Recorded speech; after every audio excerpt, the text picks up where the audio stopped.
बिस्मिल्लाहिर्रहमानिर्रहीम। 25 जून 1950 north Korea invade करता है साउथ कोरिया को। अमेरिका रिस्पॉन्ड करता है और फौजी दस्ते भेजता है। 3 साल बाद जुलाई 1953 में सीज फायर एग्रीमेंट साइन होता है और कोरियन वार खत्म हो जाती है। इन 3 सालों में 30,000 अमेरिकी सिपाही मारे जाते हैं। जंग के इख्तिताम पर journal of the American medical association में एक जबरदस्त साइंटिफिक स्टडी शाया हुई। मिलिट्री मेडिकल इन्वेस्टिगेटर्स ने 300 सिपाही जो जंग में मारे गए थे उनके दिलों को एग्जामिन किया। इन सिपाहियों की औसत उम्र 22 साल थी और इन्हें कभी कोई दिल का मसला नहीं हुआ था। लेकिन जब इनके दिलों को डायसेक्ट किया गया तो रिसर्चर्स ये देखकर हैरान रह गए कि इनमें एक बहुत बड़ी तादाद 77.3% में दिल की बीमारी के वाज़े शवाहिद मौजूद थे। इस रिसर्च से मालूम हुआ कि दिल की बीमारी जिंदगी के शुरुआती हिस्से से ही पैदा होना शुरू हो जाती है और तकरीबन हर बंदा इसके निशाने पर है। तो क्या है ये दिल की बीमारी जो आगे चलकर हार्ट अटैक का बाइस बनती है? इस बीमारी का एक अहम जुज है प्लेक। इसे समझने के लिए हम दिल की शरियानों को तशबीह दे लेते हैं एक नहर से जिसमें पानी बह रहा है। इस नहर के एक कोने पर कचरे का एक ढेर है जिसमें रोजाना लोग कचरा फेंकते हैं और ये आहिस्ता आहिस्ता बढ़ रहा है। इस कचरे के ढेर को हम कह लेते हैं प्लेक, जो एक ग्रीसी सी लेयर है प्रोटीन की, फैट्स की, जिसमें कोलेस्ट्रॉल भी शामिल है। कुछ इम्यून सेल्स हैं और ये बनता है आपके दिल की शरियानों की अंदरूनी दीवार में। इन सिपाहियों के पोस्टमार्टम में पाया गया कि हर 20 में से 1 की 90% शरियान इस प्लेक की वजह से ब्लॉक थी। अब सवाल पैदा होता है, इन्हें हार्ट अटैक क्यों नहीं हुआ? होता कुछ यूं है कि जब ये प्लेक सालों में बनता है तो खून के दौरानियों को एडजस्ट होने का टाइम मिल जाता है। इसे नहर के किनारे कचरे के उस ढेर से समझिए। जब सालों तक कचरे का ढेर बढ़ता रहता है तो पानी अपना रास्ता खुद बना लेता है। कुछ पानी उस कचरे के ऊपर से चला जाता है, कुछ नीचे से, कुछ बिल्कुल उसके दरमियान से और कुछ अलग से एक नई स्ट्रीम बना लेता है। दिल की शरियानों में भी बिल्कुल इसी तरह होता है। वहाँ इन अल्टरनेट रास्तों को कोलैटरल्स कहा जाता है। हाँ, अगर ये प्लेग ज्यादा ही बड़ा हो जाए तो चेस्ट पेन या अंजाइना होता है, लेकिन हार्ट अटैक कभी कभार ही होता है। अब सवाल यह है कि हार्ट अटैक कब होता है? पता लगा है कि हार्ट अटैक जो है वो जरा कम शदीद प्लेक्स की वजह से होता है। ऐसे प्लेक्स जो 50% से भी कम शरियान को ब्लॉक करते हैं। इन प्लेक्स के ऊपर एक कैप चढ़ी होती है जो बहुत ही नाजुक होती है। तो समटाइम्स जब खून का दौरानिया तेज होता है तो इस प्लेक से ये कैप उतर जाती है और जहाँ से ये कैप उतरती है वहाँ खून फौरन क्लॉट होना शुरू हो जाता है और इतनी तेजी से क्लॉट होता है कि पूरी शरियान को ब्लॉक कर देता है। इतने में कोलैटरल्स बनने का टाइम भी नहीं मिलता और नतीजा हार्ट अटैक।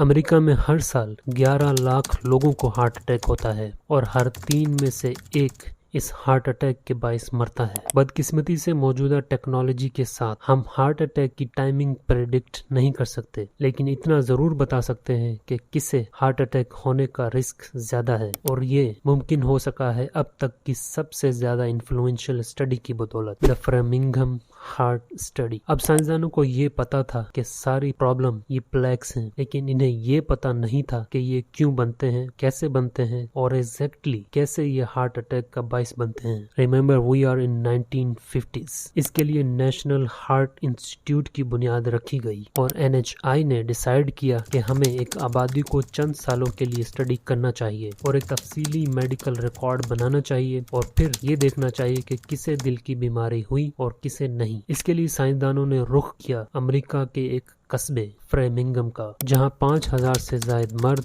और औरतों ने इस स्टडी में पार्टिसिपेट किया ताकि हम दिल की बीमारी के बारे में कुछ सीख सके। And learn something we did. Risk factors का कॉन्सेप्ट हमें इसी स्टडी से मिला है, जैसे कोलेस्ट्रॉल का ज्यादा होना, हाई ब्लड प्रेशर, कम फिजिकल एक्टिविटी, तंबाकू नोशी और मोटापा। अब हमें ये पता है कि जिसमें जितने ज्यादा रिस्क फैक्टर्स मौजूद होंगे उसे हार्ट अटैक होने के चांसेस उतने ही ज्यादा होंगे। इस स्टडी पर तकरीबन तकरीबन 1000 से भी ज्यादा साइंटिफिक पेपर पब्लिश हो चुके हैं और ये स्टडी आज तक जारी है, जिसमें फ्रेमिंघम के शहरियों की 4 नस्लों को स्टडी किया जा चुका है। जब ये स्टडी शुरू हुई थी तब डॉक्टरों का ख्याल था कि दिल की बीमारी एक नागुज़ीर चीज है और हम इसके बारे में ज्यादा कुछ नहीं कर सकते। हमारे दिल जो है वो एक कार के इंजन की तरह है, जिनके पार्ट्स टाइम गुजरने के साथ काम करना छोड़ देते हैं और आप कुछ भी नहीं कर सकते। लेकिन रिस्क फैक्टर्स के कॉन्सेप्ट की वजह से हम बीमारी होने से पहले ही उसे देख सकते थे। फिर इस ख्याल ने जन्म लिया कि हम न सिर्फ बीमारी होने से पहले उसे देख सकते हैं बल्कि इससे बचाव भी मुमकिन है। आप सिंपली रिस्क फैक्टर्स को कम कर दें तो बीमारी होने के चांसेस भी कम हो जाएंगे। इसी दौर में जब दूसरे मुमालिक में हार्ट अटैक से होने वाली अमवात को स्टडी किया गया तो मालूम हुआ कि अमेरिका में हार्ट अटैक से सबसे ज्यादा लोग मरते हैं। मसलन हार्ट अटैक से चीन के मुकाबले में अमेरिकी मर्द 17 गुना ज्यादा मरते हैं। अब साइंसदानों ने सोचा कि ऐसा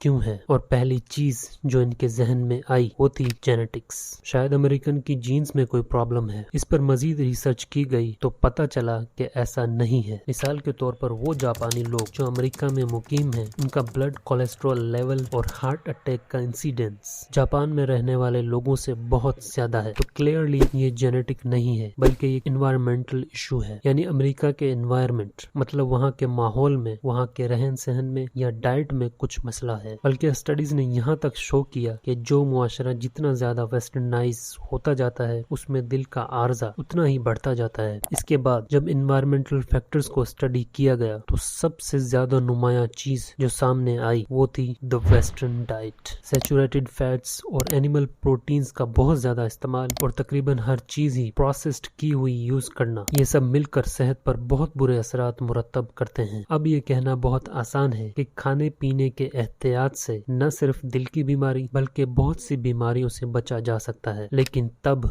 ऐसा कहना एक स्टेटस को चैलेंज करने के मुतरादिफ था। स्टेटस को जिसका कहना था कि ये एक नागुज़ीर चीज है और डाइट का इसमें कोई अमल दखल नहीं, और यही स्टेटस को अभी भी बहुत हद तक मेंटेन्ड है। डाइट का डिजीज प्रिवेंशन में एविडेंट होने के बावजूद ज्यादातर तवज्जो मैकेनिकल और केमिकल इंटरवेंशंस पर दी गई है। डाइट को साइड पर करके सर्जरी, ड्रग्स, इलेक्ट्रॉनिक डिवाइसेस और नए डायग्नोस्टिक टूल्स को प्रमोट किया जा रहा है। पिछले 50 सालों में हमने बहुत तरक्की की है, लेकिन क्या इसका हमें कोई खातिर ख्वाह फायदा भी हुआ है? ये जानेंगे हम अपनी अगली वीडियो में। Hope you liked the video. Thank you for your time. Allah Hafiz.